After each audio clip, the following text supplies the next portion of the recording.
Bueno, yo quiero compartirles en esta mañana, el hermano Suso ya me dio el tiempo suficiente, ya me dio chance para que yo me tome el tiempo suficiente, ¿verdad?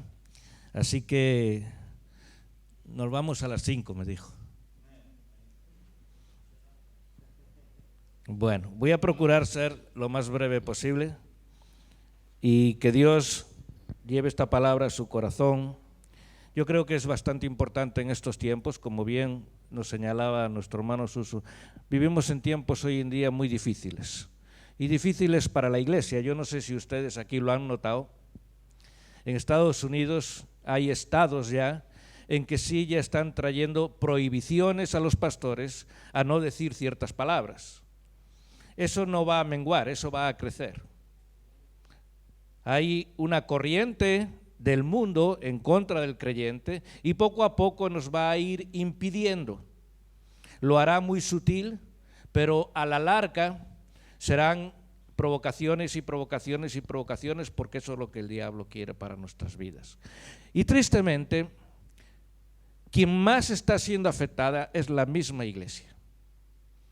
Hay mucha gente que cree que mejor es ser políticamente correcto, y lo mencionaste muy bien, ya puede ir para Estados Unidos, Sinai Presbyterian Church, ¿verdad? Yo tengo que avergonzarme de mi misma iglesia. Se lo digo así. Nosotros somos una denominación muy grande en Estados Unidos. Estamos hablando de, no sé, aproximadamente unas 3,000–4,000 iglesias. Muy vieja la denominación presbiteriana. Pero el mundo se ha metido en la denominación, yo no puedo negar eso, y me avergüenzo de eso. Pero no solo es en la presbiteriana, si ustedes se dan de cuenta, es en la luterana, es en la anglicana, es en todos los lados. El mundo se está metiendo. Ahora, a mi análisis, yo me pregunto cuál es el problema. ¿Por qué estamos aquí? En un mundo que nos es contrario, ¿por qué estamos aquí? ¿A cómo hemos llegado aquí? Y son preguntas que tenemos que hacernos. Y yo creo que una de las preguntas, de las respuestas, y creo que es, en términos generales, tenemos que entender que hoy en día el creyente ha perdido su identidad. Si yo les pregunto aquí, por ejemplo, hay extranjeros, ¿verdad? Algunos. A ver, levante su mano. Algunos que no la han levantado, déjenme decirle, también son extranjeros. También son extranjeros. Yo no soy extranjero, pero me siento como extranjero. Cuando vengo a mi tierra, yo soy de aquí, cuando vengo a mi tierra, como que no conozco nada ya. Me siento arropado por los amigos, por los familiares, pero me siento ya como en tierra ajena. Y eso me hace pensar mucho, porque en realidad no importa a qué parte del mundo vaya, yo no pertenezco a este mundo. A eso, esto no es una frase hecha, a eso se le llama identidad. Y mucha gente hoy en día hace las cosas por repetición y no por convicción. Estoy hablando de los creyentes, estoy hablando del creyente, el cristiano. Tenemos que entender que Dios nos ha dado una identidad. ¿Dónde está reflejado eso en la palabra de Dios? A todos los que le recibieron, a los que creen en su nombre, le ha dado el poder, la potestad de ser hechos hijos de Dios. Esa es nuestra identidad.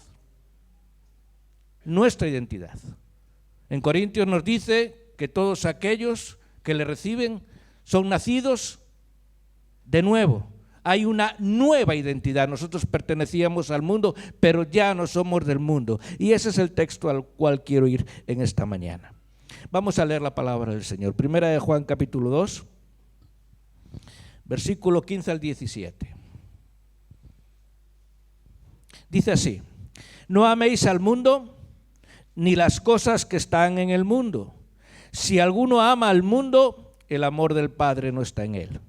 Porque todo lo que hay en el mundo, los deseos de la carne, los deseos de los ojos y la vanagloria de la vida, no provienen del Padre, sino del mundo. Y el mundo pasa y sus deseos, pero el que hace la voluntad de Dios permanece para siempre. Vamos a analizar un poquito qué representa esto, porque si yo les pido a ustedes que hagan una lista de aquellas cosas que para usted significa el mundo, probablemente cada lista sea diferente, porque cada uno de nosotros tenemos un concepto de lo que es el mundo. Ese concepto va de acuerdo a lo que nosotros queremos o no queremos. Va de acuerdo a lo que yo apruebo o no apruebo. Por eso preguntaba, ¿hace las cosas por repetición o por convicción? Porque cuando hacemos las cosas por convicción, ¿quién es el que convence nuestras vidas? Es Dios, por medio de su Espíritu Santo. Cuando uno nace de nuevo, precisamente, ¿qué significa? ¿Qué significa el nuevo nacimiento? Significa que sobre nosotros ha sido puesta la sangre de Cristo, que limpia el vaso, nosotros somos vasos, que limpia el vaso, porque el vaso tiene que estar limpio, para que venga ¿quién? El Espíritu Santo. Nosotros como creyentes sin el Espíritu Santo estamos desprotegidos. Y Él pone una convicción ahí, genuina, verdadera, una fe perenne. Sin eso no podemos vivir. Nuestra fortaleza, ¿quién es? Nuestro escudo, ¿quién es? Es Dios. Y sin Él nada podemos hacer. Es por eso que nosotros tenemos que vivir en Dios, en Cristo, y fuera de Él nada podemos. Tomemos un ejemplo de cómo el enemigo, en este caso el mundo, tenemos tres enemigos, usted sabía, ¿verdad? El diablo, el mundo y la carne. ¿Ok? Los tres se relacionan. El enemigo utiliza al mundo como la plataforma para que nosotros nos desviemos. Y tiene una plataforma muy grande, ¿verdad? Ahora, vamos a ver esto. ¿Para qué lo va a utilizar? Para romper, para quebrar nuestra identidad. Para romper, para quebrar lo que tú en realidad eres. Él viene a robar, a matar y a destruir. ¿Se acuerdan de Daniel? El primer capítulo de Daniel nos narra cómo este hombre fue llevado cautivo a Babilonia. ¿Es una representación Babilonia de quién? No es de Dios. Es una representación del mundo, que nos es contraria. A Daniel se le fue cambiado primero el nombre. Se le fue cambiado hasta la comida, porque lo que querían era que aquel hombre olvidara su cultura, aquello que le daba identidad como judío, que olvidara su cultura, que olvidara todas sus costumbres y que olvidara a su Dios. Tenía tres amigos, ¿se acuerdan? ¿Cómo se llamaban? A ver. ¿Se da cuenta de lo que acaba de hacer? Acaba de darle los nombres que el mundo le dio. Misael, Ananías y Azarías. Esos eran sus nombres, el nombre que le daba su identidad. Pero el diablo viene y te quiere cambiar hasta el nombre. ¿Sabe?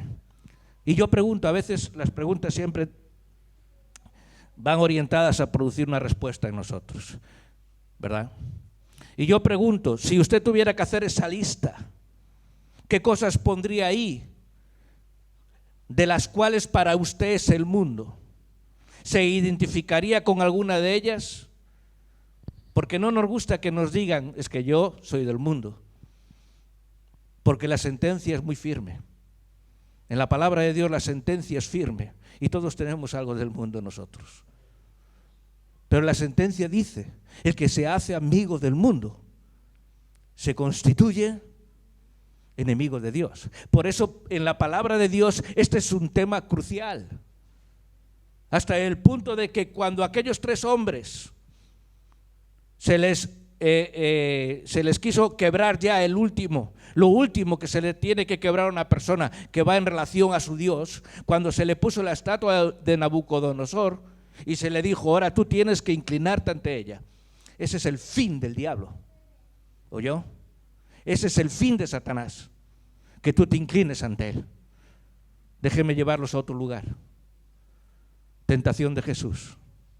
¿Se acuerdan?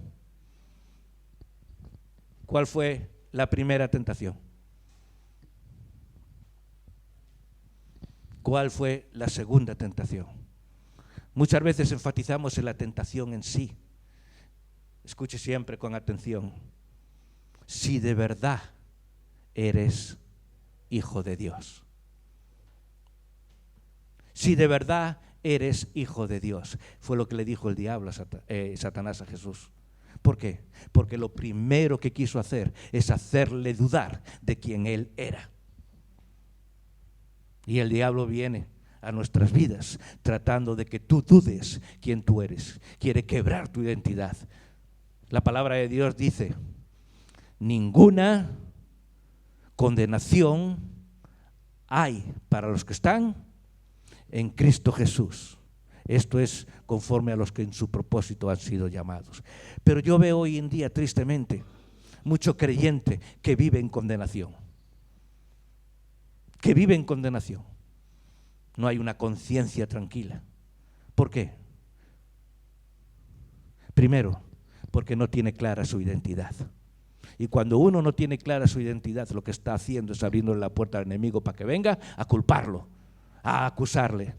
Y un creyente así no puede vivir en libertad. Por eso es importante que nosotros conozcamos cuál es nuestra identidad. Así como nosotros en este mundo tenemos una identidad, ¿verdad? Yo como español, aunque ya no vivo en España, ¿verdad? Pero me he hecho residente americano y como residente americano no me dicen simplemente, oye, tú toma aquí tu residencia y listo. No, me dicen, esa residencia equivale a tener responsabilidades y privilegios. ¿Entiende esto? Muchas veces queremos los privilegios, sobre todo en la sociedad que vivimos hoy en día, que pareciera que todos son privilegios, pero no queremos la responsabilidad. La palabra del Señor nos dice, busca primeramente el reino de Dios y su justicia. Es el reino que es nuestro reino. ¿Se acuerdan de Abraham? A Abraham se le fue dada una promesa de parte de Dios. Dios le da identidad a Abraham. Abraham fue el primer hombre que tenía un solo Dios. Los demás tenían cientos de dioses, pero Abraham de parte de Dios le dijo, yo soy el único Dios. Y entonces empieza a caminar por la tierra dando testimonio de mí. A donde yo te lleve, eso será tu herencia. Le prometió el Canaán. Ahora, si usted lee en Hebreos capítulo 11, va a encontrar que dice la Escritura, Abraham paseó 100 años por la tierra del Canaán y nunca la hizo suya. ¿Por qué? Caminó en ella como extranjero y peregrino, teniendo la mirada puesta en algo mucho más grande. Tenemos la mirada puesta ¿en dónde? Mire, usted lea capítulo 11 de Hebreos y luego lea los 2 primeros versículos del capítulo 12. Porque todo el capítulo 11 te va a llevar a una proposición. ¿Cuál es? Puestos los ojos en Jesús, el autor y el consumador de nuestra fe. Muchas veces nuestros ojos no están puestos en Jesús. Están puestas en aquellas cosas que el diablo ha puesto a nuestro alrededor, precisamente ¿para qué? Para romper nuestra identidad como hijos de Dios. Yo reconozco, y con esto no quiero justificar nada, pero yo reconozco que en el mundo en el cual vivimos es muy difícil. Es muy difícil porque el escaparate es muy grande. Pero me acuerdo de alguien que dice la Escritura, y es que a veces uno no tiene como digo, no apreciamos algunas palabras que nos marcan un cambio. Cuando yo les hablo, por ejemplo, de Lot, hay gente que todavía a Lot no lo tiene como un santo, como un siervo de Dios. Hubo cosas que hizo mal. Todos hacemos cosas que están mal. Todos. El problema radica en no querer solucionar eso, en cambiar, en pedirle a Dios, Señor, transforma mi vida. Ya no estoy hablando para que Él ponga la identidad en nosotros. Estoy hablando para que caminemos conscientes de esa identidad.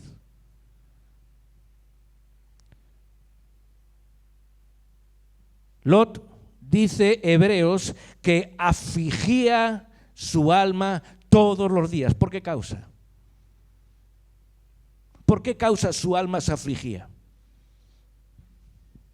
Por el pecado que miraba a su alrededor. Hoy en día ya no solo no nos afligimos, sino que nos da igual. Nos da igual, el pecado está a nuestro alrededor, cada vez crece más. La palabra de Dios nos avisa de eso, que conforme vayan llegando a los últimos días, el pecado será mayor, el amor se enfriará, la fe se negará. Todas estas cosas están pasando dentro de la iglesia, no están pasando fuera de la iglesia. ¿Usted cree que a Satanás le preocupa que pase fuera de la iglesia? No, a él lo que le preocupa es que pase dentro de la iglesia. Por eso la Escritura nos dice, y sobre este tema, hermanos, si usted investiga, va a encontrar mucho. Porque a Dios le importa que nosotros no permanezcamos en las cosas de este mundo. Uno del que habló más de esto fue Jesucristo, ¿se acuerdan? No son, hablando de sus discípulos, dijo, no son, ¿de dónde? Cuando habla de que no son, está hablando de identidad. Está hablando de permanecer. No son de este mundo. Ahora, no somos de aquí, pero estamos aquí. Déjeme hacerle una analogía, porque acuérdense que el Antiguo Testamento es sombra del Nuevo. Todo está reflejado allí como sombra. Nos recordaba hace un rato, Suso, como el pueblo de Israel tuvo que atravesar el desierto. Y la Escritura nos dice que atraviesa el desierto como ¿qué? Como peregrinos. ¿Por qué? Porque ellos nada más iban a atravesar el desierto para llegar ¿a dónde? A la tierra prometida. A la tierra prometida. Nosotros somos como esos peregrinos. Ahora hubo un problema en Israel, en el pueblo que atravesó el desierto, que casi todos se quedaron ahí. Lo que entró en el Jordán, lo que cruzó el Jordán, fue una nueva generación. La pregunta es, ¿por qué es lo mismo? ¿Somos una nueva generación? Una nueva generación está reflejada, cuando entran al Jordán, está reflejada precisamente. ¿Se acuerda de aquellos 12? Que 10 fueron y regresaron temerosos. ¿Regresaron temerosos de qué? Del mundo que se encontraron. Pero hubo 2 que entendían quiénes eran. Entendían quién gobernaba en sus vidas. Sabían a quién pertenecían. Y es muy bonito que cantemos, si Dios con nosotros, ¿quién contra nosotros? Pero no se trata de decirlo. Se trata de vivir de acuerdo a esa identidad, a esa palabra de Dios, que es lo que nos da identidad. La Biblia no es simplemente un libro, sino que es el manual de Dios para sus hijos. Para sus hijos. Dios nos convierte por medio de su Espíritu en sus hijos y luego nos da un manual de vida para que nosotros caminemos según su voluntad. Por eso dice la Escritura, pues habiendo conocido a Dios, no le glorificaron como a Dios, ni le dieron gracias, sino que se envanecieron en sus razonamientos. Y su necio corazón fue entenebrecido. Profesando ser sabios, se hicieron necios. Una de las pequeñas cosas que nosotros tenemos que hacer al venir a Cristo,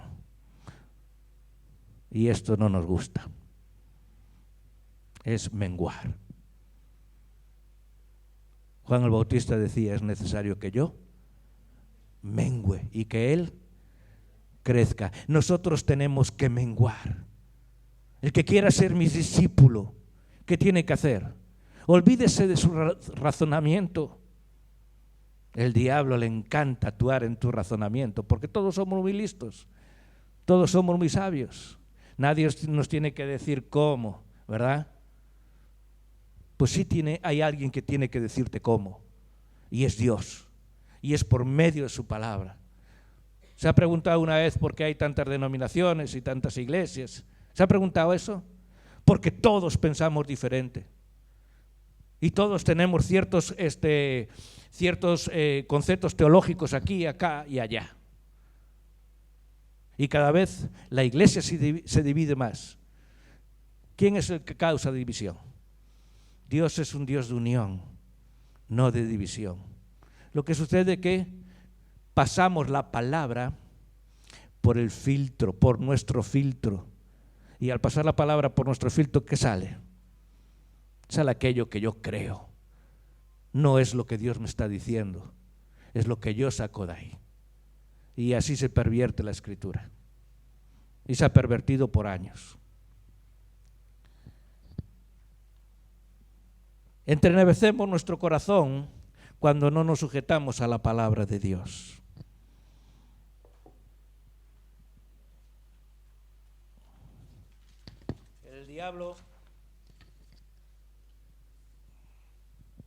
El diablo quiere darnos principios, entre comillas, o valores, entre comillas, ¿verdad?, que parecerían valores. La pregunta es esta. Le voy a llenar de preguntas para que se las lleve a su casa. Hay algo bien importante en la vida del creyente. La Biblia también nos habla de eso. Tenemos o no tenemos, como creyentes, como hijos de Dios, tenemos discernimiento del bien y del mal. ¿Sabemos diferenciar lo que es bueno y lo que es malo? ¿Se ha preguntado eso alguna vez? Hay algunas cosas que me causan confusión, porque muchas veces somos muy confundidos. Yo tengo que valorar mi vida, mirar a la delante de la palabra de Dios, qué es aquello que puedo hacer que le agrada a Dios y qué es aquello que estoy haciendo que a lo mejor no le agrada a Dios. Porque saben que no podemos tener a dos señores. Esto ya pasaba en la iglesia primitiva. En la iglesia primitiva había un contraste. La gente dentro de las iglesias no discernían entre el bien y el mal. ¿Quién te da tal discernimiento? Tu inteligencia no. ¿Me explico? Mi sabiduría es nada. ¿Quién te da tal discernimiento? Solo puede ser el Espíritu Santo. No os unáis en yugo desigual con los incrédulos, porque ¿qué compañerismo tiene la justicia con la injusticia? ¿Y qué comunión la luz con las tinieblas? ¿Y qué concordia Cristo con Belial? ¿O qué parte del creyente con el incrédulo? A veces tenemos más amigos incrédulos, ¿verdad? Y no estoy diciendo que no los amemos, no me malinterprete, tenemos que amarlos, pero muchas veces tenemos, escucha esta palabra, tenemos comunión. Y la palabra de Dios nos dice que no puede haber entre el creyente y el incrédulo comunión. Y repito, no quiero que me vayan a malinterpretar, no quiero decir que usted no se relacione con ellos. Jesucristo dice, no son de este mundo, pero están en este mundo. Ahora, otra pregunta. ¿Por qué cree que estamos en este mundo? Señor, Pablo decía, ¿verdad? Mejor es irme con el Señor. Es ganancia, es mucho mejor. Entonces, ¿por qué quería Pablo quedarse aquí? Porque hay un propósito. Hay un propósito para los que quedamos aquí todavía hasta que el Señor tenga bien llevarnos. ¿Cuál es ese propósito? A ver. No le escucho, perdón. Así es. Miren, Dios establece, Él pone su palabra, pone las herramientas, ya las ha puesto, perdón, adecuadas para que la iglesia sea un faro de luz en la tierra. Ahora la pregunta, ¿está ese faro de luz brillando como debería brillar? O se lo voy a poner de otra forma. ¿Está la iglesia cumpliendo el propósito de Dios o solo son una parte de la iglesia?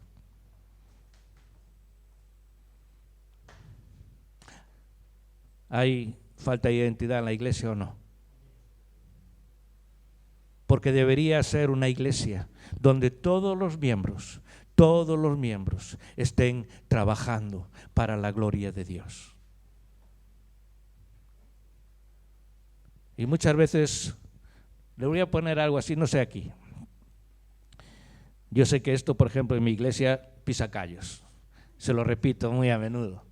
Es decir, le piso los callos muy a menudo. Yo les digo, ¿cuánto tiempo pasa usted frente al televisor? Pero el televisor no es del mundo, ¿verdad? Lo pongo en TVN y estoy escuchando predicaciones y ya no es del mundo, ¿verdad? ¿Cuántas horas se tira frente a una telenovela? Si le piso el callo, haga ¡ay!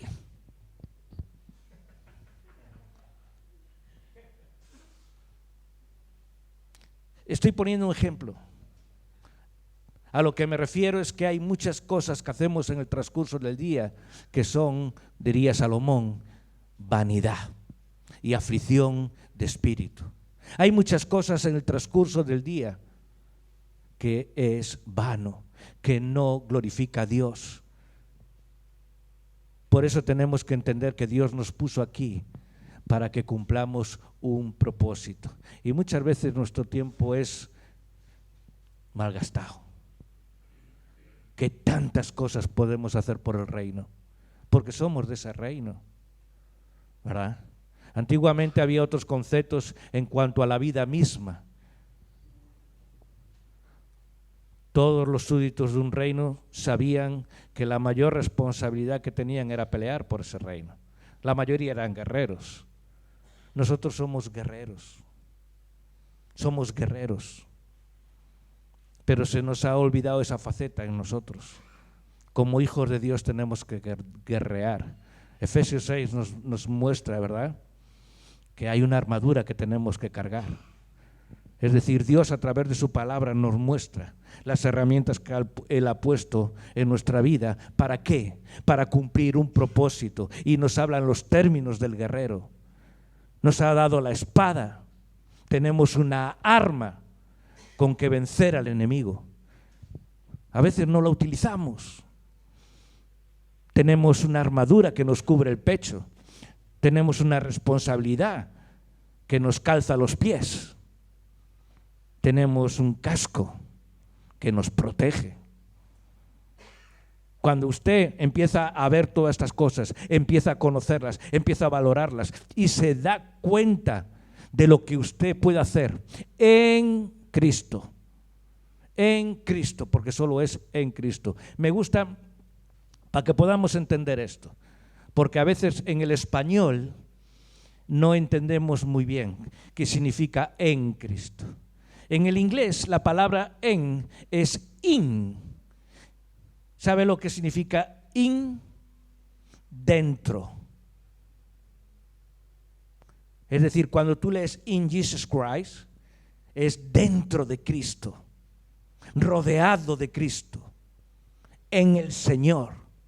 Y todo lo podemos en Cristo, dentro de Cristo. Muchas veces no vamos como deberíamos ir de victoria en victoria, de triunfo en triunfo, de poder en poder. ¿Por qué? Porque vamos con la fuerza del cabestro.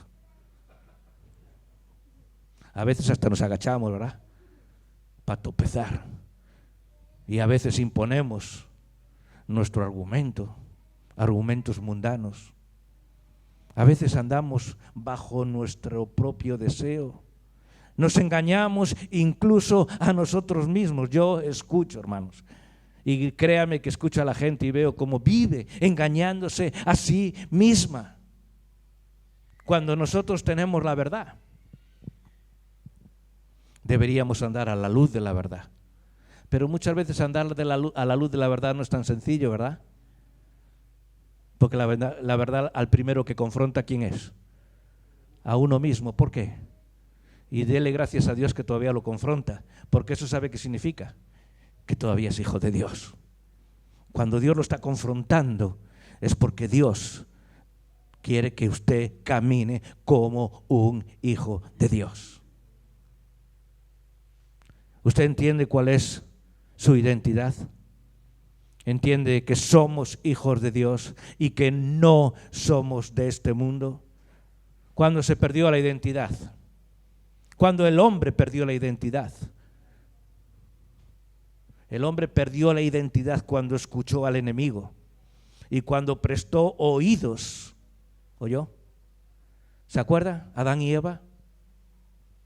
De repente llegó allí Eva a aquel árbol que sabía que Dios ya le había dicho, una sola prohibición. Imagínense que fueran 4 o 5.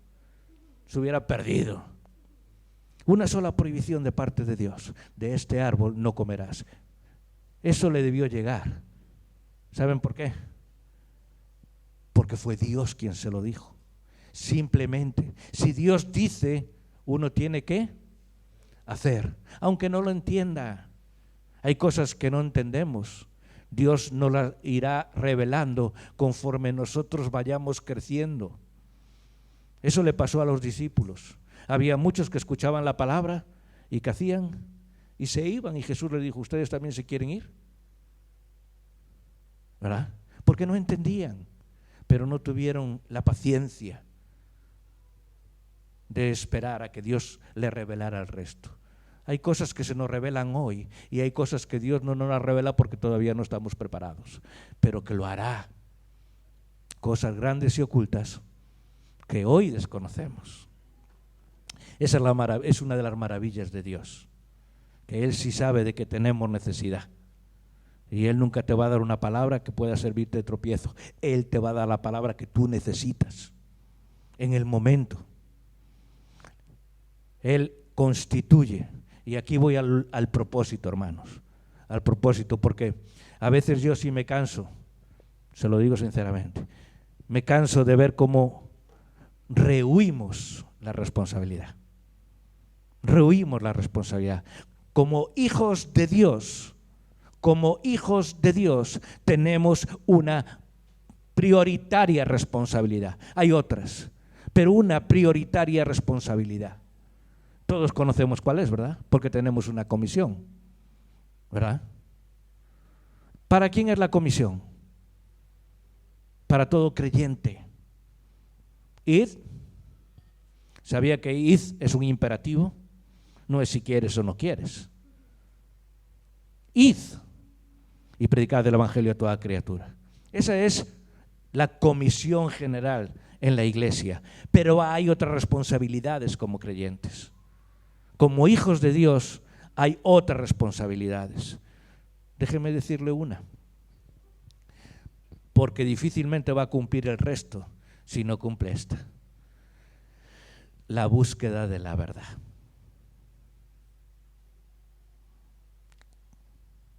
Y esta es una de las responsabilidades de cuando le dices a la iglesia, más dicen, ¡ay!, le pisa el callo.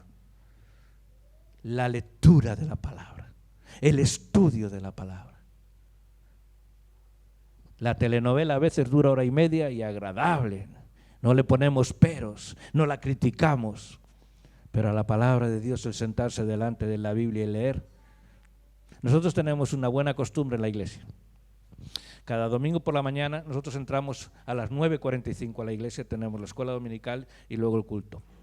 En la escuela dominical Aquellos que vienen, se les pregunta todos los domingos, ¿cuántos capítulos ha leído? ¿Saben? Es muy triste.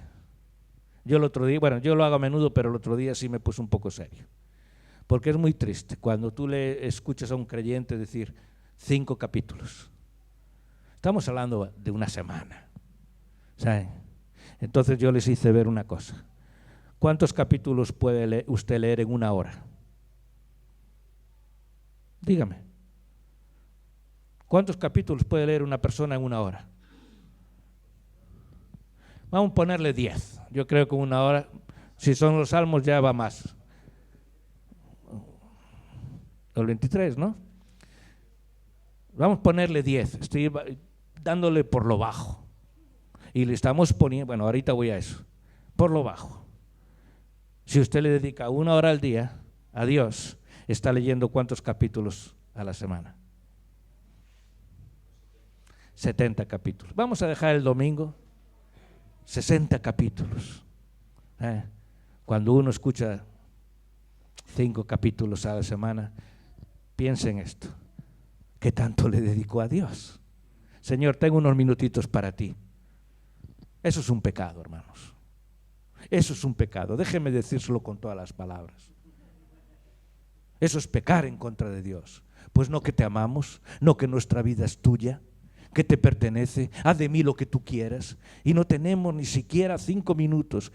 Cuando miramos hacia atrás y vemos a todas aquellas personas que sí, su identidad era de Dios y dedicaron su vida entera al Evangelio. Nosotros tenemos hoy en día muchos ejemplos que seguir. Yo no sé si aquí celebran la Reforma, pero cuando uno ve a Martín Lutero, ¿saben por qué hablamos de él? Porque fue un individuo que le dedicó el tiempo a la palabra hasta el punto de que tenía un celo santo porque la palabra llegara al pueblo. Estamos hablando del pueblo alemán. Y tradujo la Biblia en alemán. ¿Qué me dice de John Wesley? El que le dio la Biblia en inglés. Ustedes tienen por lo regular Reina Valera, ¿verdad? ¿Saben de dónde viene la Reina Valera?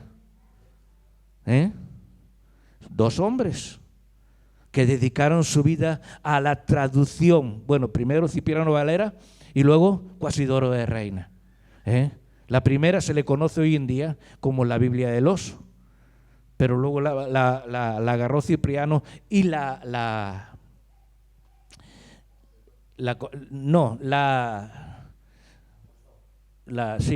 revisó, ¿verdad? La palabra, la revisó. Y hoy en día tenemos Reina Valera. Gracias a Dios por la Reina Valera, ¿verdad? A mí déjeme decirle que todas las versiones nuevas ni las utilizo. Me acostumbré a la Reina Valera y creo que es la más fidedigna en cuanto al lenguaje español.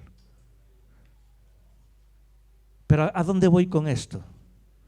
Voy precisamente a que el pueblo de Dios, primero, tiene que entender quién es. Tiene que entender quién es. La palabra del Señor nos dice que tal es el pensamiento en el hombre, así es Él. Es decir, dicho en otras formas, ¿verdad? Lo que habita aquí es lo que nos lleva a obrar. El hombre es lo que hay en su pensamiento. ¿Y nosotros qué hay en nuestro pensamiento? ¿Has escuchado alguna vez esto de que el creyente debe comer palabra, beber palabra, respirar palabra? Se está refiriendo precisamente a eso, a que nuestra vida tiene que estar influenciada por la palabra. ¿Cuál es nuestra visión aquí? Porque según lo que nosotros tengamos aquí o aquí, ¿verdad? Es lo mismo. Cuando habla de la mente y cuando habla del alma, cuando habla del corazón, está hablando de la razón y la emoción, ¿verdad? Entonces, ¿qué es lo que hay ahí? Porque lo que está en nuestro corazón, ese es nuestro tesoro. ¿Cuál es nuestro tesoro? ¿Es el reino de Dios nuestro tesoro? ¿Deseamos vivir en base a la voluntad de Dios? Hay algo aquí que hemos leído que me llama mucho la atención, porque el apóstol Juan dice que si amamos el mundo, el amor del Padre no está en nosotros. Es decir, Podemos decir lo que sea con nuestra boca, pero nuestros actos, nuestros hechos reflejan algo diferente. El amor del Padre no está en aquellos que aman el mundo. Voy a acabar ya, hermanos. Tú avísame. Cuando digo voy a acabar es que queda una hora más. Voy a acabar con un texto. Primera de Pedro, capítulo 1 del 13 al 19. Y esta es una palabra a la iglesia, hermanos, que nos llama a nosotros. Dice, por tanto, ceñid los lomos de vuestro entendimiento, sed sobrios y esperad por completo en la gracia que se os traerá cuando Jesucristo sea manifestado. Como hijos obedientes. ¿Sabe la importancia de la palabra obediencia? ¿Sabe que usted le da autoridad a aquel el cual obedece? ¿Me explico? ¿Entiende la profundidad de esto? Si usted obedece a alguien, usted está poniendo su vida en las manos de ese alguien, le está dando autoridad a ese alguien para que él gobierne su vida. Por eso la obediencia solo tiene que ser a Dios, a nadie más. Pero muchas veces obedecemos a personas que no debemos obedecer. A veces por familiaridad. Hoy en día, por eso les empecé diciendo, ¿por qué regimos nuestra vida? ¿Por convicción o por repetición? Si usted se da cuenta hoy en día ahí, en el mundo, fuera, usted va a encontrar a la gente que siempre busca un patrón de ejemplo, ¿verdad? Están buscando patrones y de repente aparece el Ricky Martin y al mes hay 20 personas que se visten, o 100 o 200 que se visten como Ricky Martin. ¿Por qué? Porque están buscando un patrón a cual seguir y el mundo te ofrece muchos patrones. A veces nosotros hacemos exactamente lo mismo. Vemos ciertos patrones y ¿qué pasa? Que nos agrada, porque así es el pecado. ¿Se acuerdan cómo se le presentó el pecado a Eva? Era agradable a los ojos. El pecado no es feo. No se crea que el diablo le va a presentar el pecado como algo feo. A veces amarga, y amarga mucho. Pero cuando amarga es que ya te ha enganchado. Y se lo digo por experiencia. Y aquellos que me conocen lo saben. Y algunos hemos vivido esa experiencia. Ya bien enganchados. Ya uno no puede salir por sí mismo. Necesita a alguien a que aferrarse, ¿verdad? Y gloria sea a Dios que ha tenido misericordia de nosotros. ¿Sabe?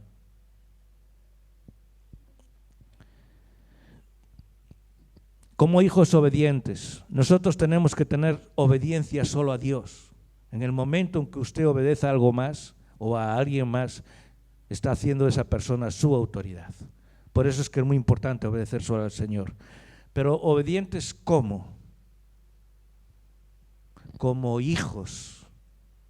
Yo puedo pedirle responsabilidad a mis hijos, pero no le puedo pedir responsabilidad a mis sobrinos. ¿Me explico? Porque para eso tienen sus padres. Y muchas veces tratamos de pedir responsabilidades al mundo. Usted no le pide responsabilidades al mundo, porque se va a burlar de usted. Podría hablarles, ya no quiero entrar ahí, pero podría hablarles de las características de este mundo, algo que les dejo de tarea. Analice cuáles son las características del mundo, porque el mundo parece amigable, pero no es amigable. El mundo parece muy bonito, pero no es bonito.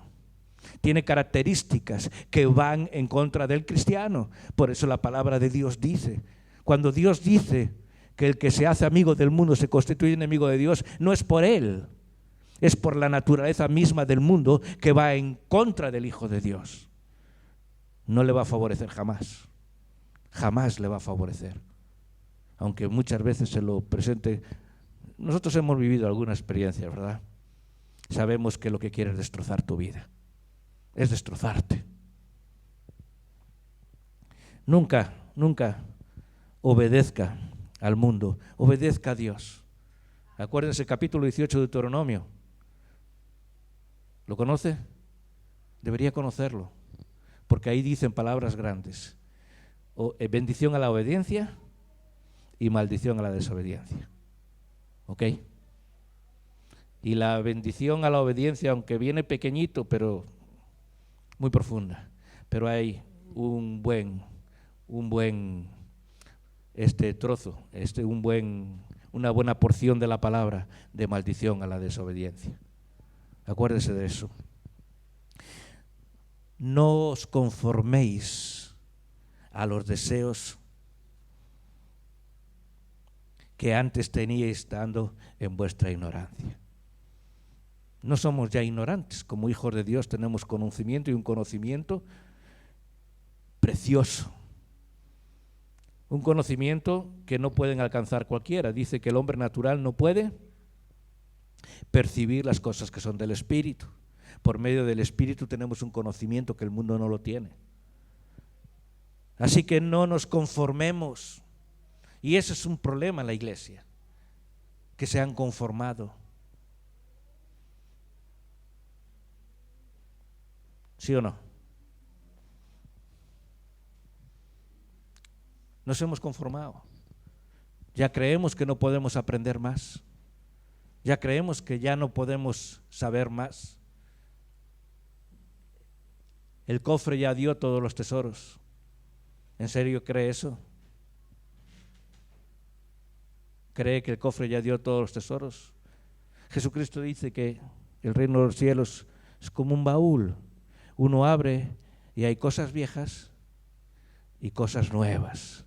Y nunca nos vamos a acabar el baúl. Dios siempre va a traer cosas nuevas a nuestra vida. Yo espero que Dios renueve ese deseo en cada uno de nosotros de vivir el reino de los cielos en su plenitud, en todo su poder, porque muchas veces nos quedamos nosotros atrás. No nos conformemos a los deseos que antes teníamos estando en nuestra ignorancia, sino como aquel que os llamó es santo, sed también vosotros santos en toda vuestra manera de vivir, porque escrito está: sed santos porque yo soy santo. Y si invocáis por Padre, eso representa una categoría de hijo. Y si invocáis por Padre aquel que sin acepción de personas juzga según la obra de cada uno, conducíos. Está hablando de nuestro caminar diario, a cada momento. Conducíos en temor todo el tiempo de vuestra peregrinación, sabiendo que fuisteis rescatados de vuestra vana manera de vivir. Miren, hay una porción de la Escritura, déjeme llevarlo ahí en base a esto, que dice, un salmo, que dice: y no olvides ninguno de sus beneficios. ¿Saben? A veces nos olvidamos de dónde Dios nos quitó. Yo, por ejemplo, hace ya 28 años, no, 30 años, alabado sea el Señor, que Dios me sacó de ahí. Y muchas veces uno dice, 30 años han pasado muchas cosas, pero Dios nunca ha permitido que yo olvide de dónde Él me ha sacado. Llevo las marcas en el cuerpo, dice el apóstol Pablo también, ¿verdad? Llevo las marcas en el cuerpo de donde Dios me ha sacado. ¿Cómo voy a poder olvidarlo?